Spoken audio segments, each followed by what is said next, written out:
I have been challenged by RobEvans Woodsman to do a review stroke challenge of these two axes. This is a Gransfors Bruks wildlife hatchet, which I've had for many years, and I've used it a lot. I used to carve with this, do all my spoon carving, everything with this before I bought Hans Carlsen Sloyd axe. And then this was a purchase earlier this year. It's a Gransfors Bruks outdoor axe, similar size and weight. It's slightly, I'd say it's slightly lighter than the Wilderness hatchet. But he did a video, I'm not sure when this is going to come out, I'll try and get it out quick as.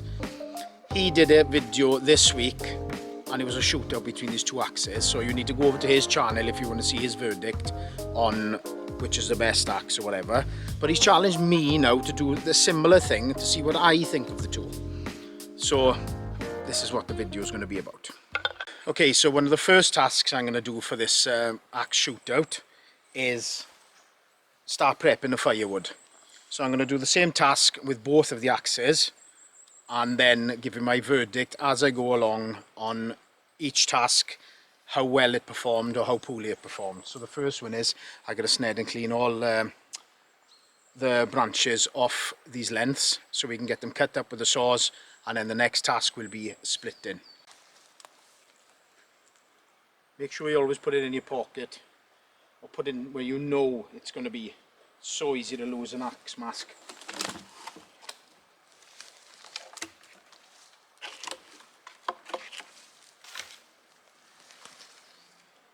Right, there's a few ways you can brush or sned and take these off. Obviously in work I do it with a chainsaw, which is a lot quicker and easier, more dangerous. But if the length obviously is too long that you can't lift it, you've got to do this on the ground. So ideally you want to be standing one side of the tree and then you're working the axe on the other side of the tree. So if there's a glancing blow or anything, that tree's in between you and the cutting tool.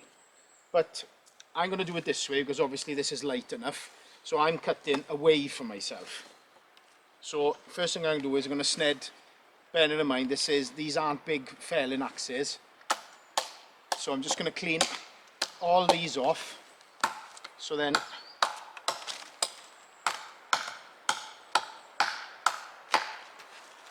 it's easier for us to cut up and section and for splitting for firewood. Obviously I'm going to collect all these afterwards because these can still go on the fire to start it off.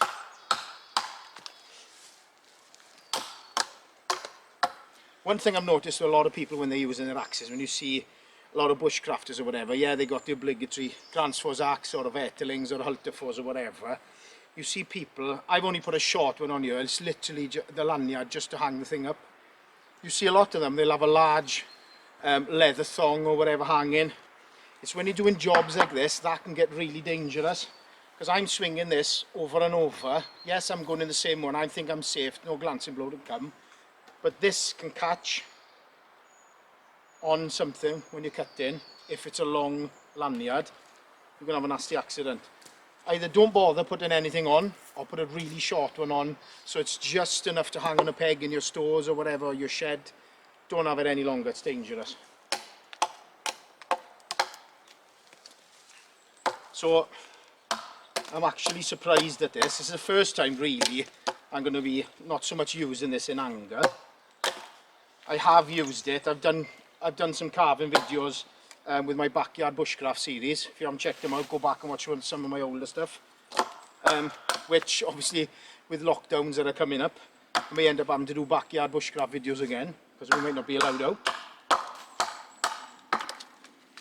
This is actually better than I thought. I thought I was going to have to struggle a bit more because of it being such a light axe.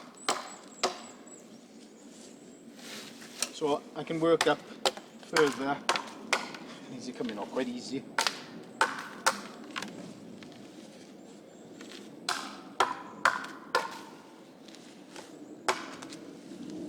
Right, so that's one done. On to the wildlife hatchet. I may have called it Wilderness hatchet earlier. I think it's a wildlife hatchet. Right, on to the next axe. The wildlife hatchet. It's this one's turn now.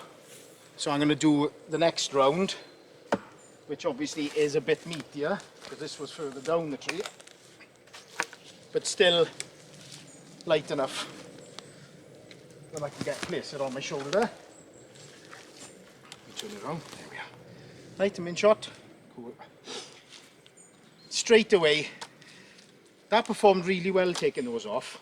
Straight away now this feels more comfortable and more natural in the hand because of the oval cross section. That's more rounded, it's a bit like a tomahawk. But I am kind of biased. I've used this quite a lot, I've carved with it a lot, I'm used to handling it. So we'll see how this goes first. Obviously this is a way bigger section, so these are going to be harder now to clean off.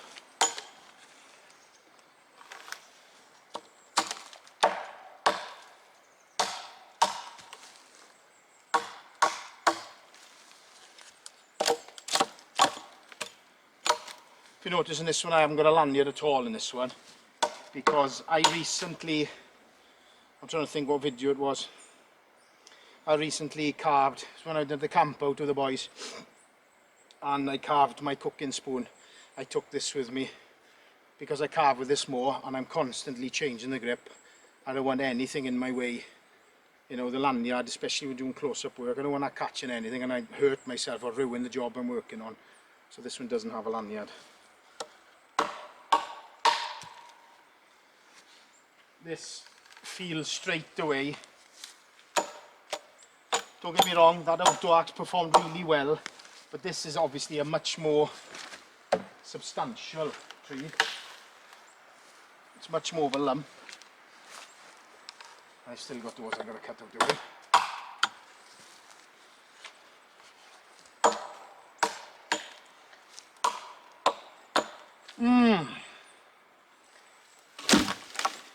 That's a strange one. I didn't think that outdoor axe would have performed as well as it actually did. So that's a difficult one. I'd say for a job like that, I'll do all my marks out of 10, covered in muck and everything now. If I do my marks out of 10 for that, I'd say they're both sitting at about 8 out of 10. They're not fantastic for the job. The small forest is probably a slightly better size for that type of work. I'm not going to drop a tree with these. I don't want to cut anything down that I don't need to cut down.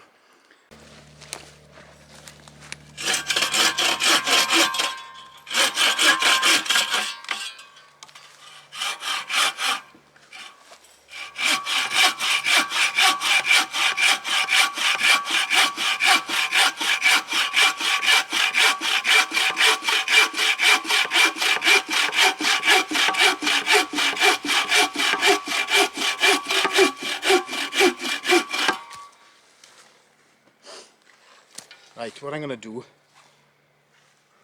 I've cut that section where the ring of knots were, the branches. That's the next section. So from there to there, I've got a lovely knot-free section of wood to make feather sticks. But I don't want them that long, so I'm going to cut it in half and then cut it at that, just in front of this section of knots. And then I've got two pieces, one each, to do my split-in test.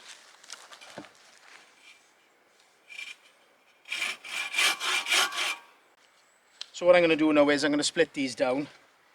It's going to be a bit awkward now because I haven't got a tidy height chopping log here, so I'm just going to do this here. Due to the nature of these axes, it's not something you want to really be swinging two-handed or anything to split stuff. So when you come to stuff like this, it's easier to use a baton,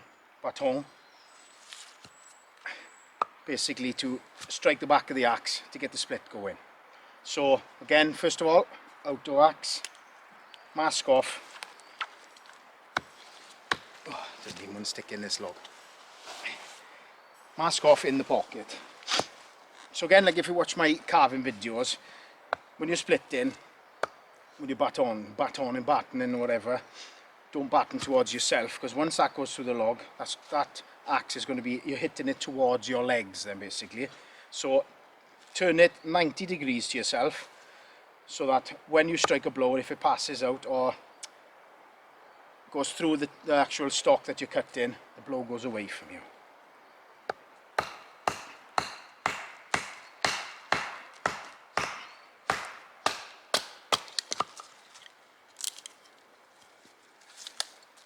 Right, so I'm going to quarter these.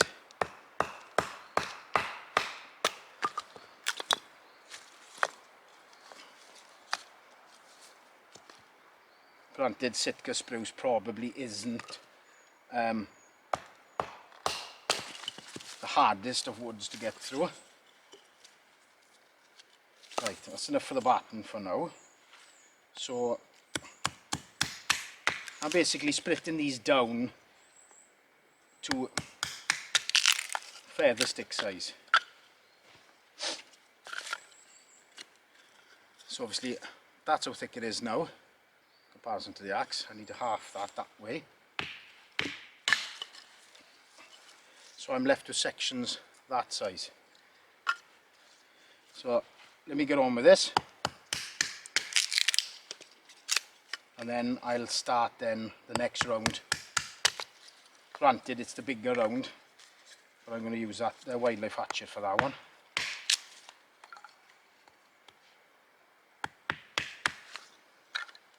Anyway, I'll get back to you. Okay, for the next one, again, I've left the axe there for now because I'm doing another test with that straight away.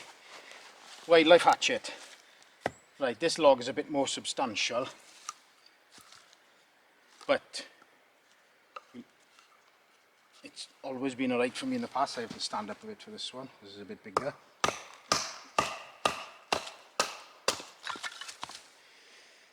See straight away.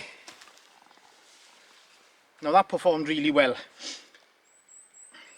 Yes, it was a shorter round.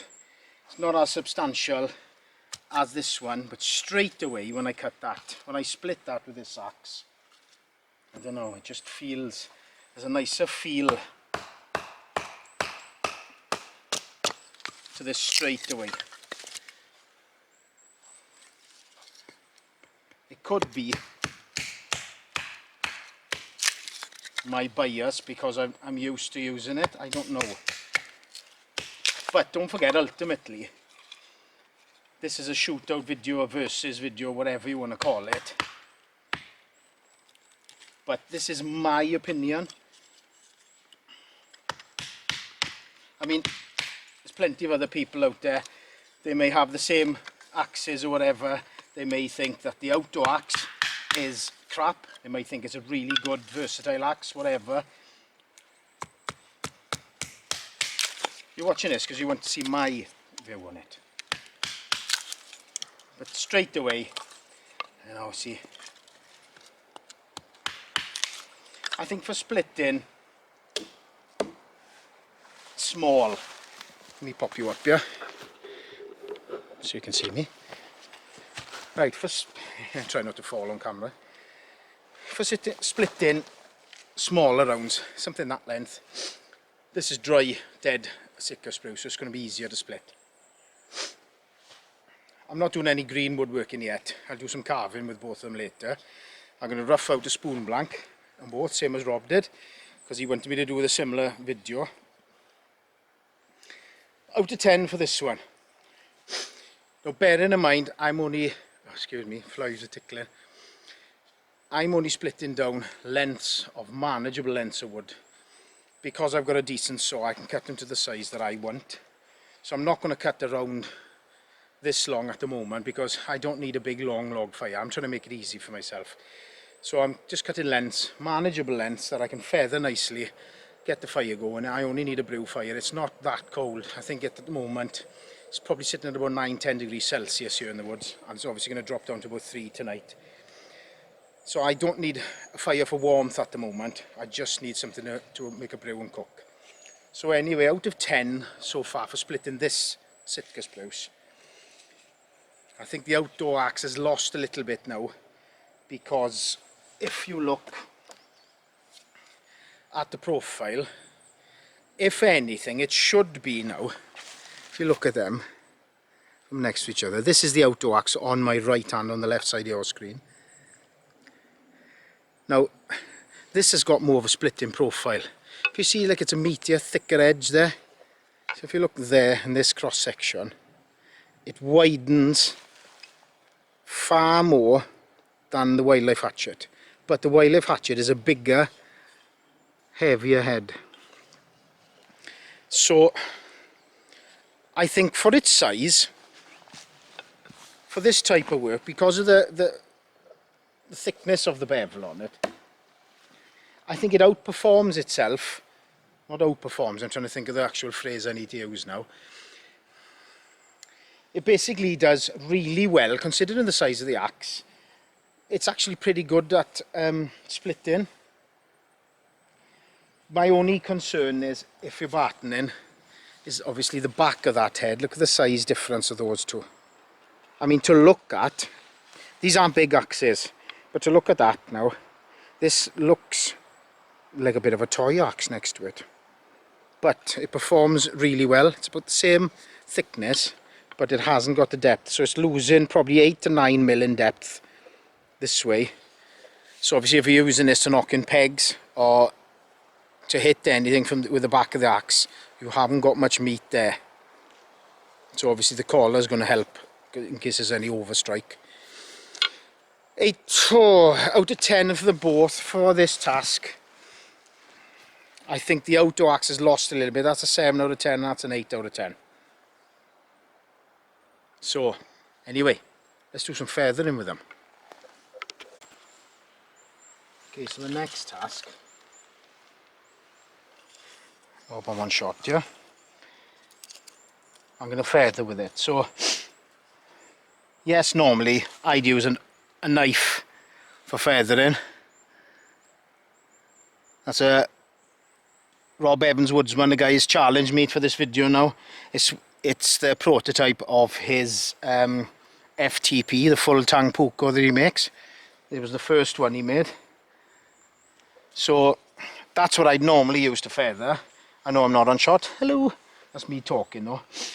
Right, I'm going to do some feathering again. First one, outdoor axe. Straight away this feels quite comfortable because of the small head and the slight beard on it, and get my hand behind, and then I'm comfortable pushing. I mean, yes, it's not the type of thing you wouldn't normally, you see what I'm doing there? You wouldn't normally feather with an axe. But it could be one of these things that you could be somewhere and you've only got the one tool.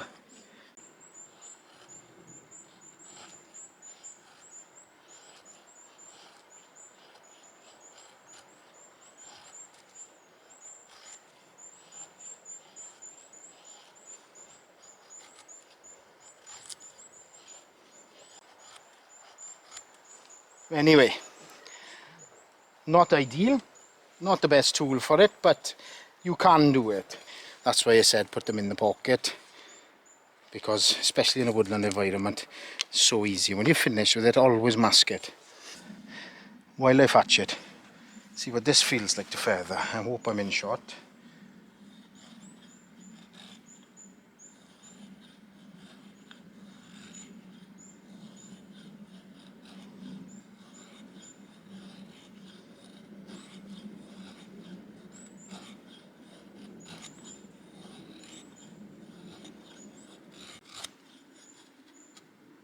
Right. I don't know. It's an awkward test. It's a very awkward test for me, because I don't feather with an axe. I never do, so it's not something I've practiced. That's a difficult one. I'd say out of that, it's the opposite of the last one. I think the wildlife has lost a little bit in that, so that's dropped to a 7 out of 10, and the outdoor axe is an 8. I know the scores seem high, but I'm not tackling big wood. Right, the feathering. I'll have a practice of that whilst I'm here now. I'm here for it until tomorrow. Should practice with the feathering with the axe more. It's one of those skills I've never really brushed up on, so to speak. Because I'm always, if anything, I've got a knife for me as opposed to an axe. But anyway, so far, they're still pretty much neck and neck. But the main reason I take an axe out, a small axe of this type, is if I'm just going out for the day. Now, I have taken this out to Sweden and used it for the week, but when I've gone out with the boys, we take different bits of kit. So one of the boys will have a bigger axe, somebody will have a splitting axe. We don't all take the same bit of kit out, but I like to do a lot of carving, so I tend to bias whatever axe I take towards carving. I know I didn't last year. If you watch my Sweden videos, I took a Gransfors small forest axe because we were going out there, and every time we've gone out, we're having to cut and split a lot more wood because the rangers aren't leaving it out there in the campsites anymore. So I took a bigger axe out. As it turned out, I could have got away with not taking it. We did have to process a lot of wood, but so far, I mean, if I'm going away for a weekend, now if I'm in an area where there's an abundance of smaller wood, now if we were in a plantation or in a forest or a woodland or whatever now with a lot more broadleaf species, even out of these two now, it's going to be the wildlife, because there's a bit more weight to it and it's a bit more versatile. Granted, I haven't done the carving test yet. I have carved with both of them. You've probably seen them on my videos that I've been carving with both of them, and I tend to carve with a carving axe because that's what I'm used to. I can get through things so much quicker, but that's just for carving. These obviously then are more uses. I would never be splitting logs down with my carving axe. I'd shave sticks and feather with them, yes, but that's a lot lighter. I wouldn't be splitting and smashing it through rounds. It's my carving axe. I got to protect the edge on it, because it's a lot more work to get that fine edge. You know, it is, at the end of the day, it's basically a Scandi bevel on an axe, whereas these are convex, to just make it stronger and protect the edge more. So I'm going to stop for a bit now, filming I mean, because I need to get this all split up and I need to get a load of feather sticks done. Russ is getting his hammock and everything set up just to get his bed and head out ready for tonight. I need to get some sticks feathered. We need to get a brew fire on. We're gasping for a cup of tea. And then when the fire's going and we've got time, I'm going to do the carving test, and then I'm going to give my final verdict.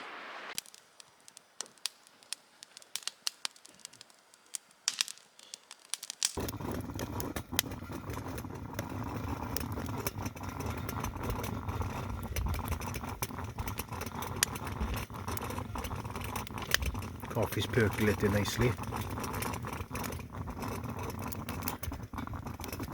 Okay, for this final section of the shootout, the axe shootout, I'm going to do some carving with the axe. So I'm going to knock up a quick spoon blank using each of the axes, and then I'll give you my conclusion. But anyway, what I've done is I got a piece of green alder that I've just split down.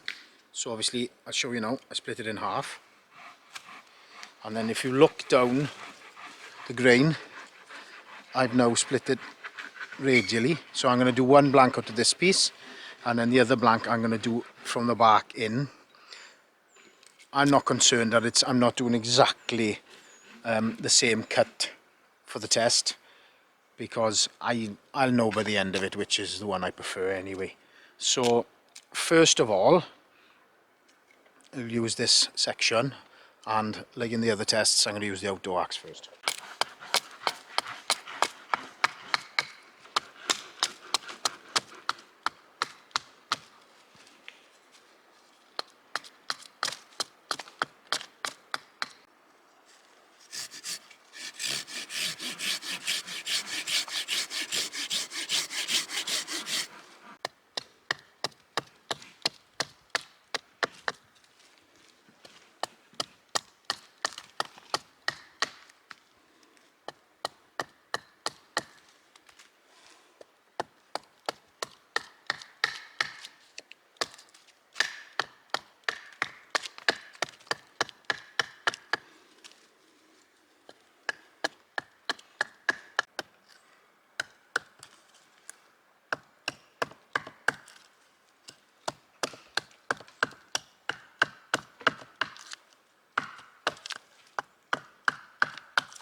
draw in my shape. Okay, that'll do for now. I don't want to make it too easy for myself.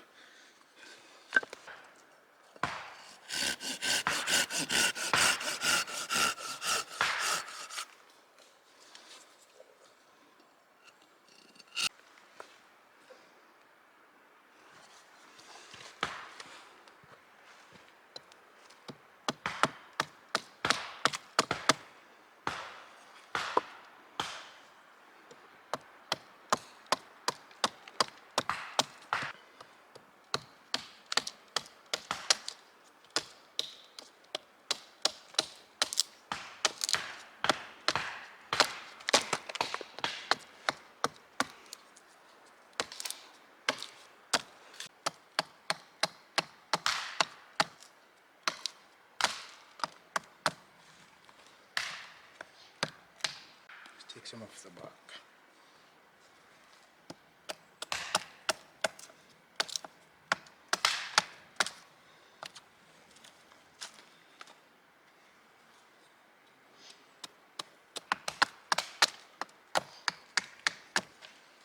Right, one thing I'm noticing straight away when I'm axing this blank out, because of this small handle then round, I'm having to grip it that much harder. Forearm's getting more tired for it. But you know, don't get me wrong, it's still a very usable axe for this type of work.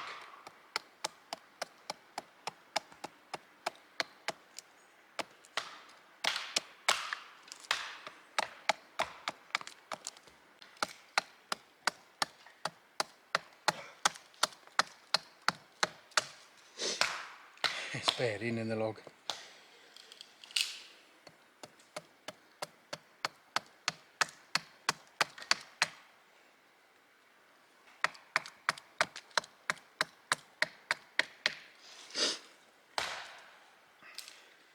Definitely it's a grip issue. The handle is too narrow for carving.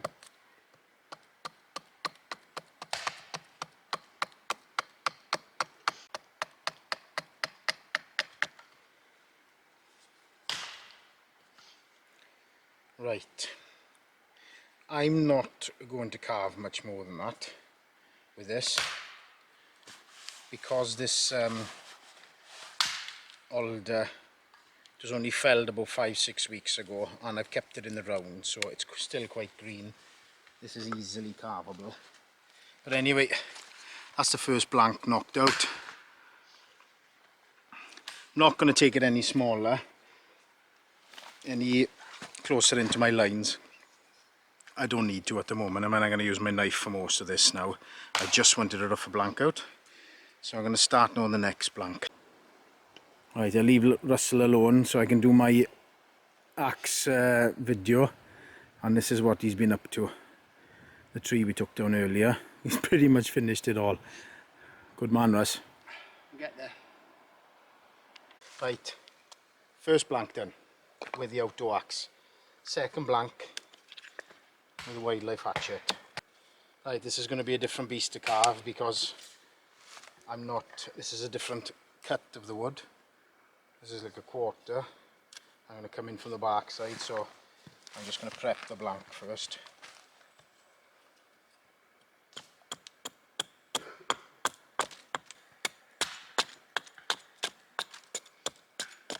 Take the bark off.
bouncing.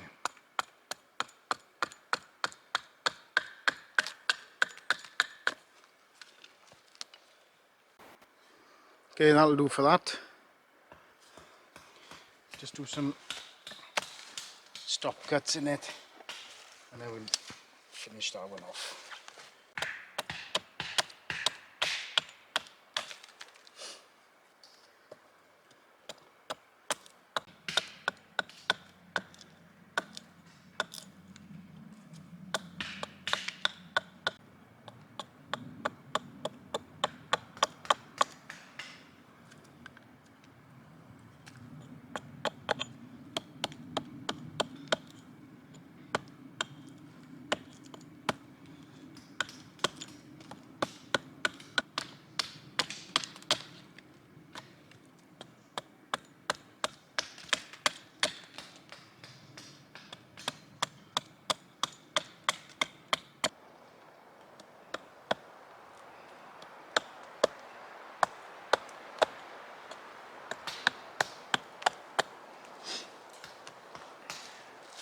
This chopping block hasn't helped because obviously it's rotten and it's very soft. I haven't got a solid block to chop on.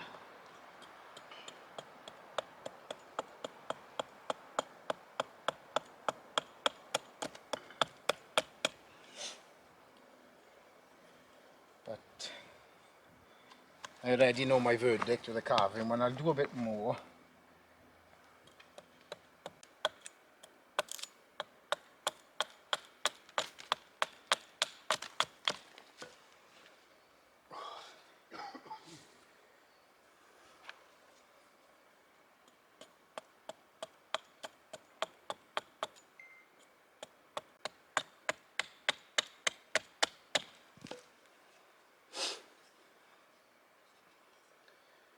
Right, I'm in the similar boat now as the last blank that I did with the outdoor.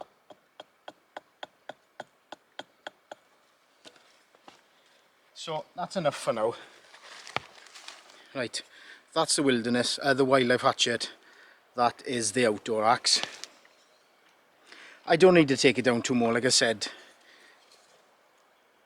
They both come from different clefts of the wood. Then you can see the round grain because I come in from the back side, and then the radial lines on that one. They're going to look differently anyway, even though it's from the same piece of wood. So, right then, what can I say? I'll put the mask back on this so I don't chop my fingers off. Okay, conclusions. Done my 2 spoon blanks out of the same piece of alder. Right, there's the both axes. That's the outdoor axe with that steel collar. There, I dropped down and my hand hit it. And then the wildlife hatchet. This I've had for 6 months. This I've had for 10, 12, 13 more years or whatever. I know I'm a little bit biased because I've done a lot of carving with this and I've had it for a long time and this is new. I'm not saying there's anything wrong with it, but when it comes to the carving side of it, don't get me wrong, this will do a passable job. I think if I was doing a lot of carving, I wouldn't want to be using this. Yes, it's one of those, no tool is going to be brilliant at everything. They're all geared to certain things. Out of the 2 then, carving, you need my verdict for that. Hands down, that's so much nicer to carve with the wildlife hatchet. It's the profile of the handle, it's more oval, it fits in the hand, it's just, it's more solid, it's safer feeling. And not just because I'm used to using it. This is a lovely axe, but the handle, it almost wants to turn. If you're doing a bit of chopping and splitting, it's very comfortable. You can have a longer reach on the handle, so you can potentially take down bigger things than you would with this. I'm not saying I'd want to use a two-handed, I probably could, but there's no need, it's just for stability and safety possibly. Carving, that's probably a 9 out of 10. That's a 6.5, 6.5. purely, it's not so much the profile of the blade, it's the handle doesn't feel as safe when you're chopping and you're over and over, especially when you're getting down to the fine work. Yeah, you can choke up behind the beard of the axe, but I can do that with a wildlife hatchet as well. So for the shootout of which is the better axe, it's not a massive difference for me. It's going to be the wildlife hatchet. It's a better, more comfortable handle. I like the profile of the outdoor axe head. It's a pretty looking axe. I like the steel collar. It's very tomahawk style. It's a pretty axe. It's more than passable. Like I said to Russ earlier, if I was going out for the day and just want to get a small fire, do a bit of carving, small bit of carving, and just wanted to chill out for the day and have a nice day out in the woods, that's great. That's more than passable for it. Possibly an overnighter if you're keeping the fire small. If I was going out for a long weekend, 3 to 4 days, and I know I don't have to process big wood, but I want to keep it down light, so I'm only going to take one axe, but I want to do a lot of carving. Take that.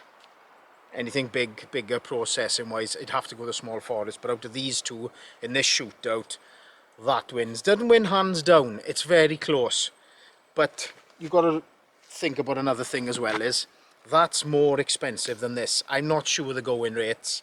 I think the going rate for an outdoor axe is in the £120 mark, maybe more. Wildlife hatchet, I don't think it's even £100. It's probably like, I don't know, 70 to 80 pound. I haven't got a clue. I should have looked it up before doing this review. I can obviously pop it on the screen below, the price difference. It's cheap. It's still an expensive axe, but you look after this and you're not like an idiot with it and wrenching the handle and breaking handles and damaging it. I'll have that for the rest of my life. This is the type of thing I can hand down. Even this as well, but obviously don't forget this is a smaller handle. Yes, it's got a steel collar which will strengthen it going into the head, but then the weakness is just going to move slightly further down. It's more of a protection for an overstrike and things. They're both lovely. I've carved in my previous videos with both, but for the shootout, the wildlife hatchet definitely wins. But if you like a pretty axe, it does a more than passable job for all the splitting, feathering. I haven't tried felling, I'm not going to bother, they're small axes. It'll do a passable job for carving, and it's lighter. So if I was going up with a haversack, like I did on a previous video, that is brilliant for a nice day out in the woods to get a few bits and bobs done. So is this, but that's my shootout champion. So I hope you've enjoyed that, Rob, when you watch this video. I hope it's good enough for you, and it'll match RobEvans Woodsman's video and his verdict as well. But what more can I say? If you've enjoyed the video, don't forget to give it a like, and please don't forget to subscribe if you're not already subscribed to my channel. There's more videos coming soon. This I'm going to finish at this point now, and I'm going to start another video now because I need to get some bacon as I'm cooking done. We've got to get the fire going. But as for the axe video, that's it, pretty much it. Thank you very much for watching. Come back to me soon, there'll be more. Right, you can go now. I got to get a cup of tea on.